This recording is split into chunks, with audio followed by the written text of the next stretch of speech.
बड़ी खबर इस वक्त मिल रही है। कांग्रेस ने 3 सीटों पर प्रत्याशी बदल दिए हैं। कांग्रेस ने लिस्ट जारी की है। बड़ी खबर, बड़ी जानकारी। 85 प्रत्याशियों के नामों का ऐलान कर दिया है कांग्रेस पार्टी ने। बड़ी खबर, यहां पर कांग्रेस ने 85 प्रत्याशियों के नामों का ऐलान मध्य प्रदेश में कर दिया है। बड़ी खबर इस वक्त आपको बता रहे न्यूज स्टेट पर, जहां पर कांग्रेस पार्टी ने प्रत्याशियों के नामों का ऐलान किया है। 85 प्रत्याशियों के नामों का ऐलान कांग्रेस ने किया है।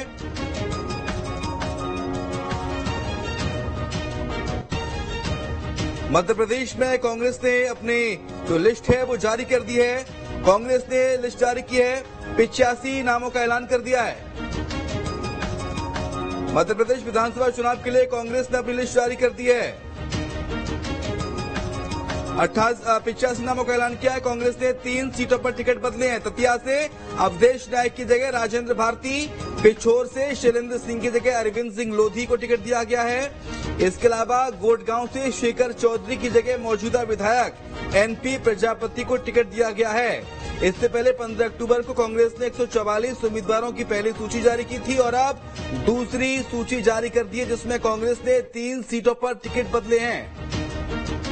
पहले 15 अक्टूबर को कांग्रेस ने अपनी पहली लिस्ट जारी की।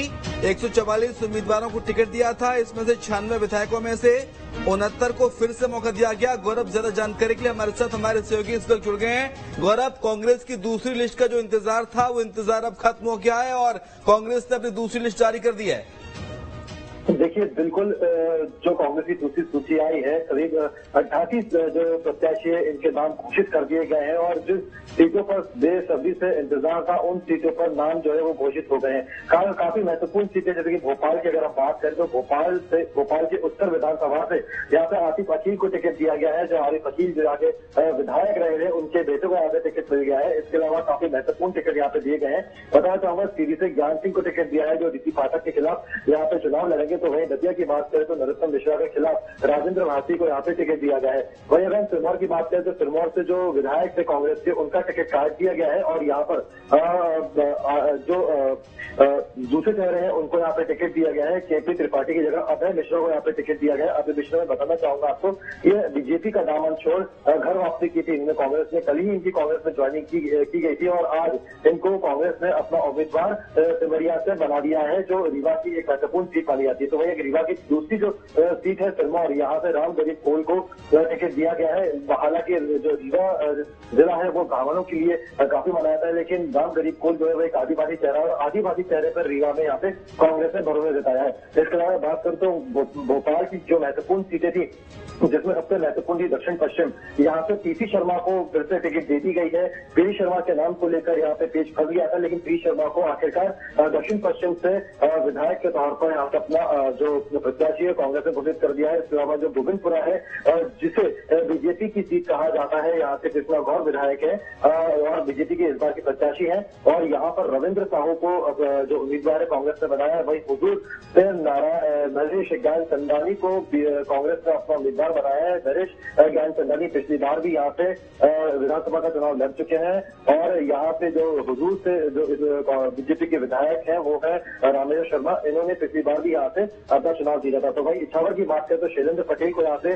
टिकट मिल गया है। इसके अलावा बताना चाहूंगा तो सबसे बड़ी खबर इस वक्त की आ रही है, गोटे गांव से नर्मदा प्रसाद प्रजापति को टिकट दे दिया गया है। एनपी प्रजापति को, की पिछली सूची जो पहली सूची 144 कैंडिडेट की आई थी उसमें नर्मदा प्रसाद प्रजापति का टिकट काट दिया गया था, लेकिन दूसरी सूची में नर्मदा प्रसाद प्रजापति को फिर से टिकट दे दिया गया है, जो विधानसभा अध्यक्ष रहे थे जब कांग्रेस की 15 माह की सरकार रही थी। इसके अलावा मैं बताना चाहूंगा कि छिंदवाड़ा की सीट को लेकर जो पेश फंसा हुआ था, ये कहा जा रहा था कि छिंदवाड़ा की बाकी सीटों का जो घोषणा है वो कब होगी, तो छिंदवाड़ा की बची हुई सीटों पर भी जो है घोषणा कर दी गई है।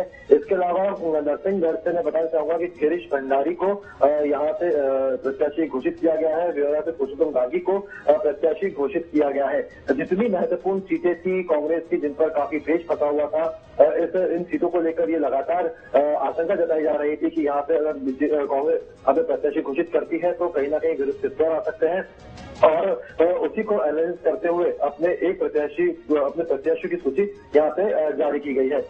काफी महत्वपूर्ण सीटें यहाँ पर साफ तौर पर लिस्ट में देखने को मिल रही है। कहा जा सकता है कि अब 88 कैंडिडेट की लिस्ट जो है यहाँ पे कांग्रेस ने जारी कर दी है। इससे पहले जो था 144 कैंडिडेट थे, उनकी लिस्ट जारी की गई थी। अब अगर कुल मिलाकर अगर हम बात करें तो करीब 200 पूरे जो कैंडिडेट हैं उनकी घोषणा अब कर दी गई है। यानी 21 तारीख से नामांकन शुरू हो जाएंगे और 21 तारीख के नामांकन से पहले लगभग 230 विधानसभा सीटों पर कांग्रेस ने अपने सभी प्रत्याशियों की घोषणा कर दी है। इस वक्त की सबसे बड़ी खबर कहा जा सकता है कि एक कैंडिडेट के नामों की सूची जारी करने में कहीं ना कहीं बीजेपी को कांग्रेस ने पीछे छोड़ दिया है। सबसे पहली सूची बीजेपी की 2 माह पहले आई थी और उसके बाद छोटी छोटी लिस्ट बीजेपी की तरफ से जारी की गई थी, लेकिन एक साथ कांग्रेस ने अपने सभी जो प्रत्याशी है उनकी लिस्ट जारी कर दी है। पहले 144 कैंडिडेट की आई थी, अब 88 प्रत्याशियों की सूची आई है, जिसमें कुछ विधायकों के टिकट भी यहाँ पे साफ तौर पर कटते नजर आ रहे हैं। तो इसके अलावा कई पुराने चेहरों पर इस तरह से कांग्रेस ने भरोसा जताया है और एक पूरे गहन चिंतन, पूरे मंथन के बाद यहाँ से अपने उम्मीदवारों को उतारा है। इंदौर की बात करेंगे तो इंदौर में भी जो 2 सीटें रह गई थी वहां से भी कांग्रेस ने अपने उम्मीदवारों को उतार दिया है और साफ तौर पर कहा जा सकता है कि अब पूरी तरह से कांग्रेस की सूची सामने आ चुकी है और अब पूरी तरह से अब आगे चलकर कांग्रेस अपने प्रचार प्रसार में जुट जाएगी। जी ठीक है, हमारे साथ मोहित राज दुबे जुड़ गए हैं इस वक्त दिल्ली से हमारे सहयोगी। मोहित, यानी कि सभी 230 सीटों पर कांग्रेस ने अपने प्रत्याशियों का ऐलान कर दिया है। पहले 144 और 85 सीटों पर ऐलान अभी किया है। देखिए, इस वक्त की सबसे बड़ी खबर हम ये कह सकते हैं कि मध्य प्रदेश विधानसभा चुनाव के मद्देनजर कांग्रेस ने सभी सीटों का ऐलान कर दिया है और अब बारी है चुनाव प्रचार की। लेकिन सवाल ये उठता है कि किनका टिकट कटा है, किनको टिकट मिला है। जिसमें सबसे हम कह सकते हैं कि जो दूसरी सूची है उसमें तमाम बड़े नेताओं को मौका दिया गया है। जो लगातार ये बात सामने आ रही थी कि विधायकों के टिकट काटे जा सकते हैं, कई विधायकों के टिकट काटे जा सकते हैं, लेकिन ऐसी कोई बात सामने नहीं आई है और तमाम विधायकों पर एक बार फिर से कांग्रेस ने जो है दाव लगाया है और ये कहा जा रहा था कि करीब 25 से 30 विधायकों को टिकट काटे जा सकते हैं, लेकिन वो बात इस पूरी लिस्ट में कहीं ना कहीं दिखाई नहीं दे रही है। पहली बात।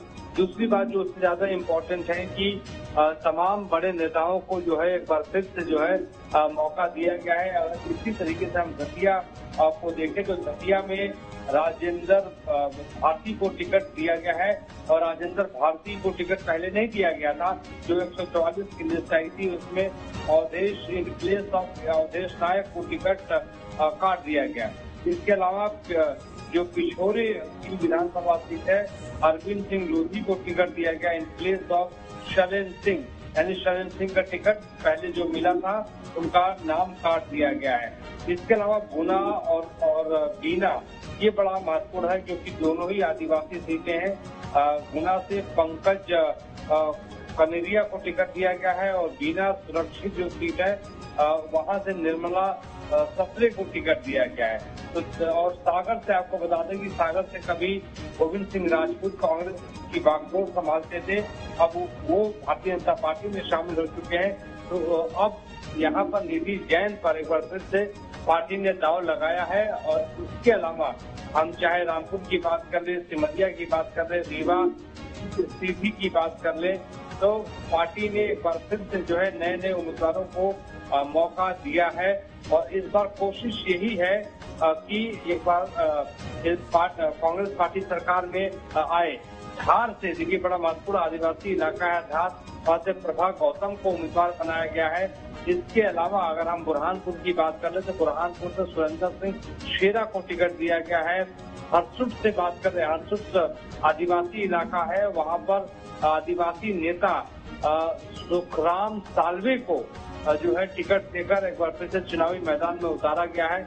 इंदौर वो सीट है जहां से इंदौर 3 और इंदौर 5 पार्टी को जो है ज्यादा सफलता नहीं मिली है, लेकिन एक बार फिर से दीपक पिंटू जोशी को इंदौर 3 से उम्मीदवार बनाया गया है और इंदौर 5 से जो है सत्यनारायण पटेल को पार्टी ने उतारा है। देखिए, अगर हम उज्जैन दक्षिण के बारे में बात करें तो महाकाल की नगरी है, वहां पर इंजीनियर जो है चेतन यादव को चुनावी मैदान में उतारा गया है। तो कुल मिलाकर हम कह सकते हैं कि अब इन टिकटों के बाद जिन लोगों को उम्मीदवार नहीं बनाया गया है, उन तरीके से सामंजस्य बैठाया जाए, किस तरीके से उनको पार्टी के काम में लगाया जाए, ये एक बड़ी चुनौती कांग्रेस पार्टी और कांग्रेस आला कमान के सामने होगी। और देखने वाली बात यही होगी किस तरीके से उनको संगठन और सरकार के भीतर काम दिया जाता है। लेकिन आपको ये भी बताते चले कि कमलनाथ और रणदीप